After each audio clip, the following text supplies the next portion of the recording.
So, this week in the Sacred Gathering, we are going to continue looking at the Gospel of Mark, and we're getting pretty close to the end. The problem with the Gospel of Mark, of course, is we're trying to, kind of keep a moving pace on this so we're not studying it forever. But the Gospel of Mark is just so dense. So, what I've been doing is reading 2 chapters a week, picking out kind of a highlight, and having us look at that. But the problem with the end of Mark, particularly, is that the chapters get so dense. There's so many good, important stories in a row.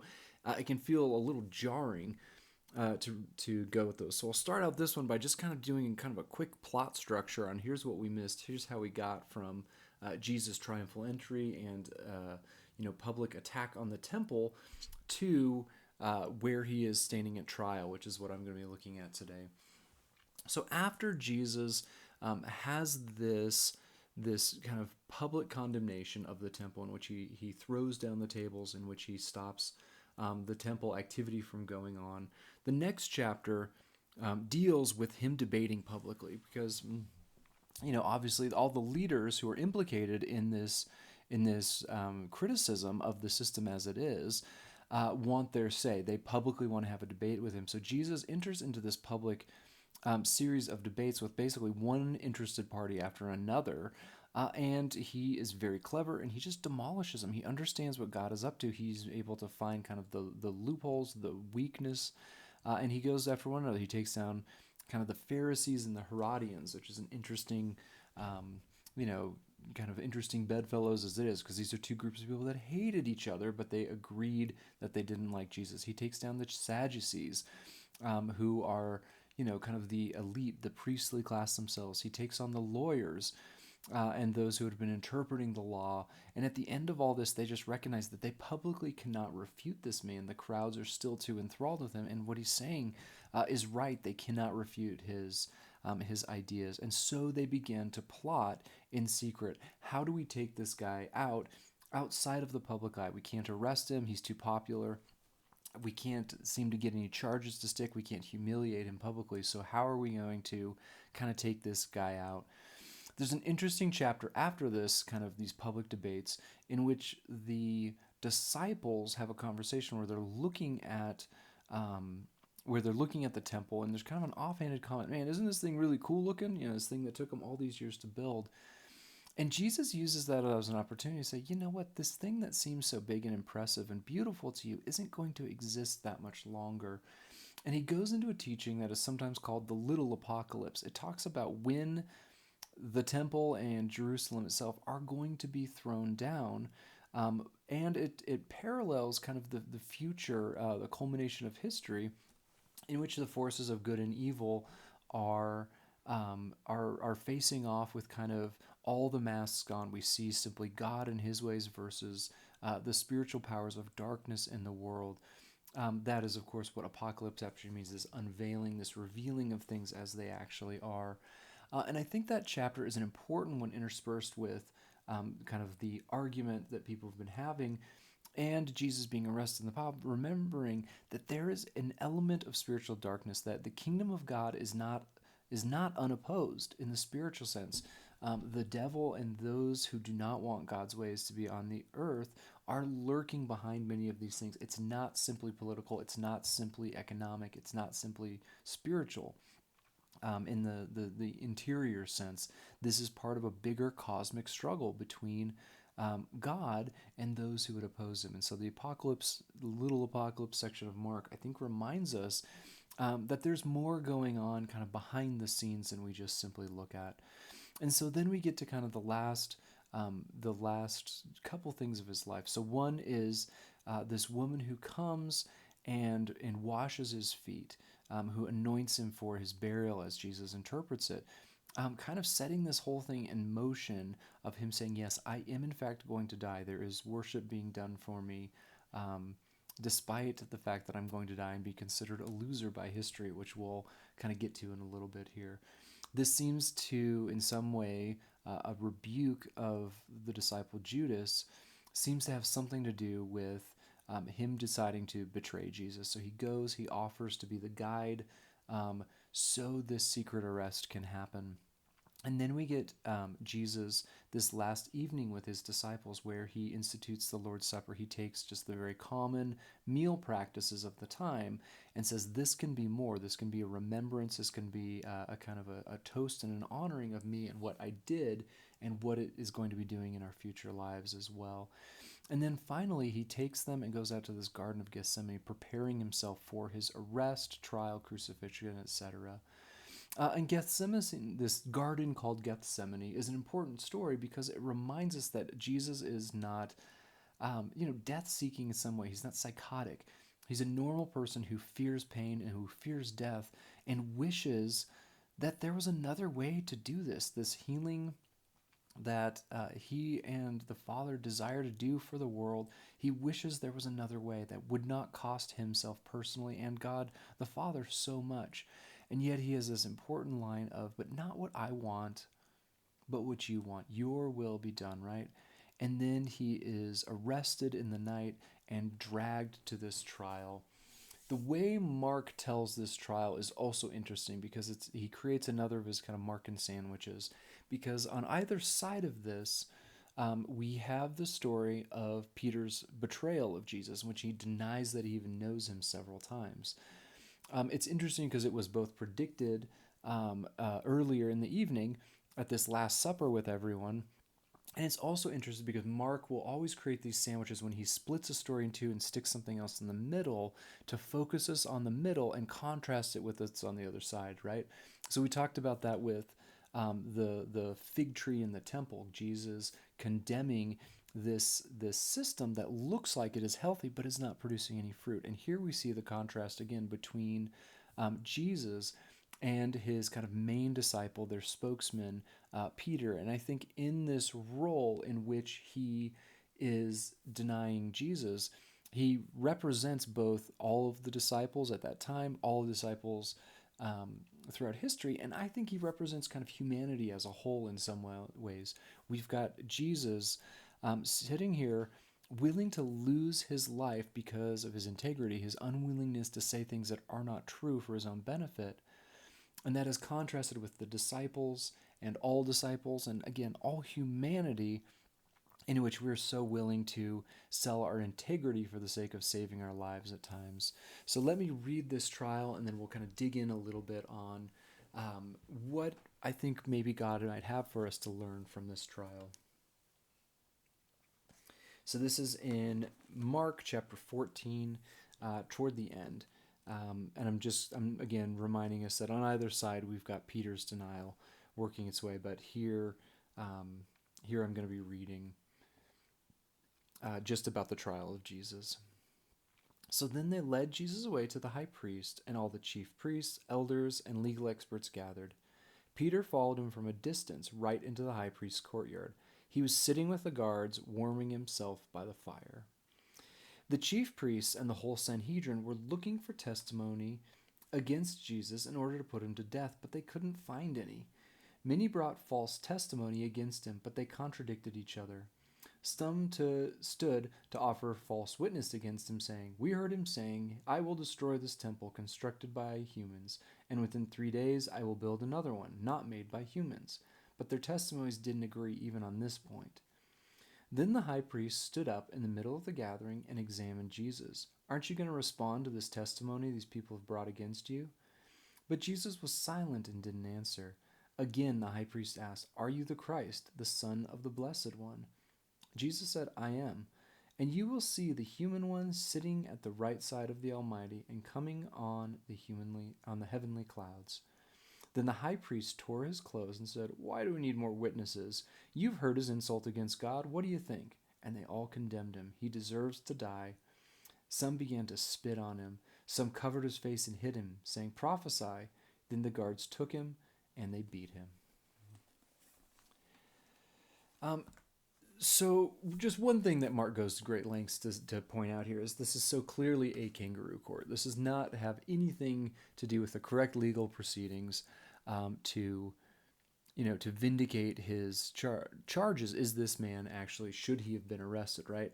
it's pointed out that they could not refute him publicly. So what do? They arrest him during the night away from the crowds. They're supposed to have these meetings. They're supposed to be announced and official. They're supposed to be in a very specific spot. Instead, we're in the middle of the night. We're at the high priest's own house. Yeah, that's not going to be, and that won't give us an impartial judgment at all, right? The entire thing is so clearly set up. The charges keep changing throughout the conversation. They first start trying after Jesus, saying, "I will destroy this temple," which he never said. He said this temple stands condemned. It's not right what's going on here, right? He said God will charge this temple, and so the original charge that they're trying to make stick is that he's in fact a false prophet. He has claimed God is going to do something that they say is not going to happen, and that's kind of what they get after him at the beginning. Is this kind of, you're a false prophet, and when they're beating him, that's even what they're mocking him for, right? Prophesy who's hitting you as you've been blindfolded. The story itself, as is being told, is just steeped in irony, because Jesus, through the entire second half of the Gospel of Mark, has been saying he would find himself in this situation, rejected by the leaders and the elders and the priests, that he would be condemned and they would kill him, right? This moment has been a long time coming in the Gospel of Mark. We also have the prophetic prediction that Peter is going to deny him, that everyone's going to abandon him. That's happening even as they're calling him a false prophet. Even while he's in the midst of this trial, Peter is sitting outside with the guards, the wrong people, and as the second half of that kind of sandwich tells us, he's denying Jesus. So he is a prophet. He's just not saying things that people particularly want to hear. And I think Jesus' response to this first half of the trial is really beautiful, and it's something that I think we need to learn about, because he just sits there in silence. He's not arguing with them, although we know he could probably out-argue every person in that room, right? He's publicly showed it. He's smarter than they are. And yet he sits there in silence. He knows full well where this is heading, and he has the courage to be misunderstood. He has the courage for them to say whatever the hell they want about him, because he knows they're not going to listen. They're not actually there for justice. They're not actually there to hear from him. And I don't know what we are supposed to learn from that, but to me, how often are we willing to simply be silent, to not retort, to not post back on Facebook, to just let people misunderstand us or say things about us? I don't know. It's just something to consider, that Jesus, in this moment when it would be tempting not to rebuke these people and just throw it back in their face, yet he sits there and he takes it and he remains in silence. And of course, it drives them crazy. It seems to be very effective. They just have to keep coming with worse things, and they keep kind of hanging themselves, right? It's giving them enough rope, as the old phrase goes.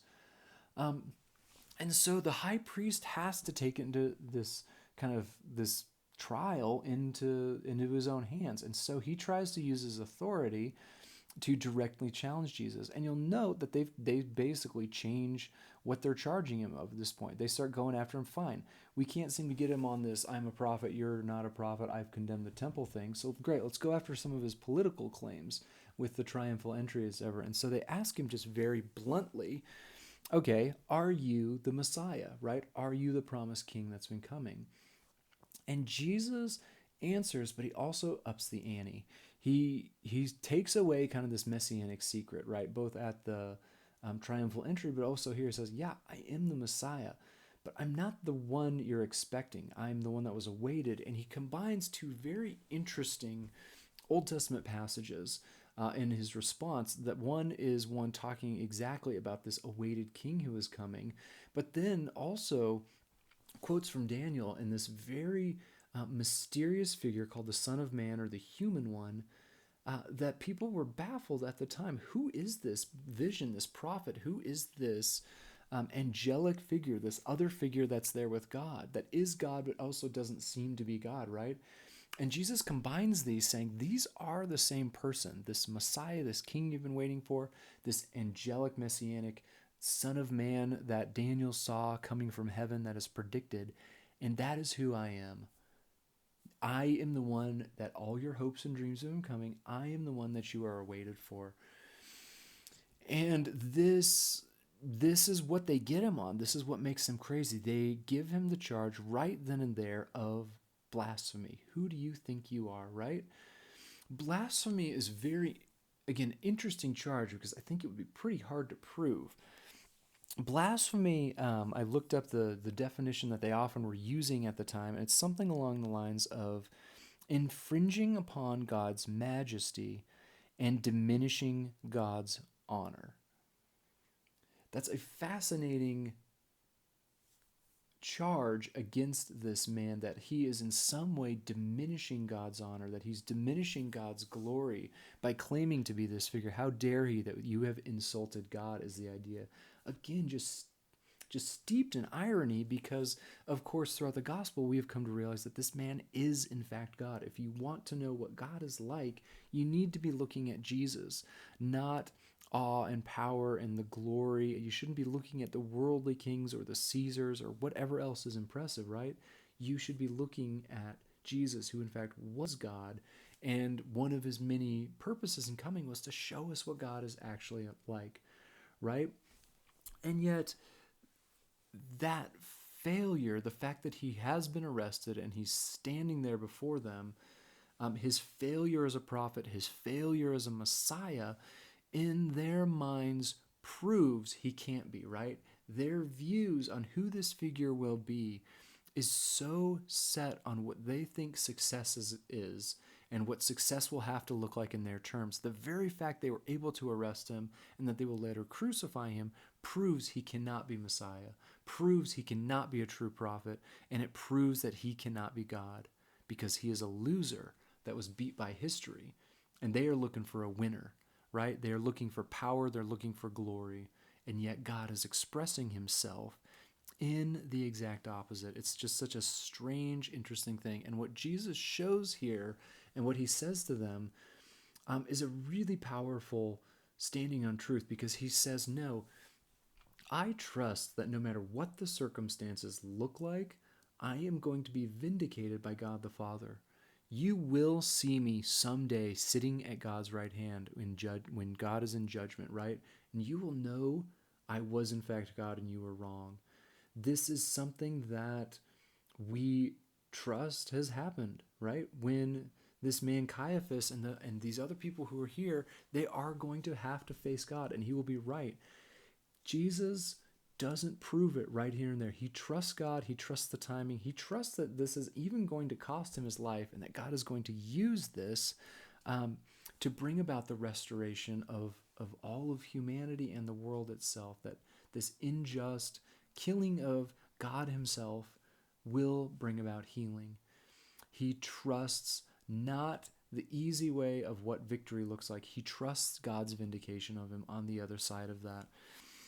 And so at the end of this story, at the end of the trial, Jesus has been put on trial. And so for the Jews, he's been considered a false prophet, because all of his prophecies were saying things that they didn't want to hear. God is not impressed with your hearts. God is not impressed with your systems. God is not about the things you're about. He's about wholeness and healing and spending time with the losers and fixing that which is broken. He's not about drawing lines in the sand and making things even more broken, as you seem interested in doing, and lining your pockets with it on the side, right? In the end, he's considered a false prophet because nobody wanted to hear what he had to say, which was the truth of how God viewed things and how the world actually worked. To the Romans, he is a failed Messiah, right? We're going to see them crucify him here because he claims he is a king, and yet he's not as powerful as they are. He's not as violent as they are. He doesn't do things in the ways they're expecting. He won't do things on their terms. He does it on God's terms. And to me, the important thing about this trial, why we need to look at it, is because I think it can be a reflection of our own hearts and how we are approaching God, because I think those accusations still can be made against us if we're not careful and not trusting who Jesus is and how the Holy Spirit can lead us. I think, like both of those types of leaders, we often allow circumstances to define what we think of as success, right? We look at people, whether it's in the church world or the business world or the political world, etc., etc. We look at people and think that people are successful because they have many of those things. We allow ourselves to see when something goes wrong that it's probably that person's fault, or they deserved it in some way, or they weren't being spiritual enough, blah blah blah blah. That would never happen to me, right? But when something goes wrong in our lives, it's always somebody else's fault. I'm always the victim. We are allowing circumstances to define our relationship with God and what we see as successful and what we see as valuable. We really, really, really need to be careful of this, because God's people who were trained to see him missed him among them because they didn't want to hear what he had to say when he challenged the way they saw things and when they did it. And it's the same thing with, again, the Romans. They are allowing success to look like something that it was not defined by God. They were allowing the world to define what success was. And so I think the challenge for us, as always, is, do we trust in God's ways of doing things and God's values, even when they don't line up with those that we expect or those that are in the world around us, right? God does not call success what we often call success. God is willing to speak truth into our lives, but it will likely cost us things. We don't want to hear comforts or truths about ourselves or the world that are inconvenient and hurt. God is desiring to free us, and yet we often don't want to hear it. We look at the circumstances of the way God does things, at the people God champions, and see that they're losers by many people's views. And so I think the challenge and the question for us that we need to ask ourselves, are we there also condemning Jesus? Are we there condemning God and his ways of being in the world? Or are we willing to actually trust him? Trust God's timing, trust God's ways of bringing about wholeness and healing, and trust his standards, or the ones we inherit from the culture around us and the ones that benefit us at times. And so, yeah, the trial of Jesus is a brutal passage, and it is one in which we find ourselves more than we want to admit. So we thank God for grace. We ask for the strength of spirit to hear the things God is saying and to trust in his way of doing things rather than the ways we just inherit around us.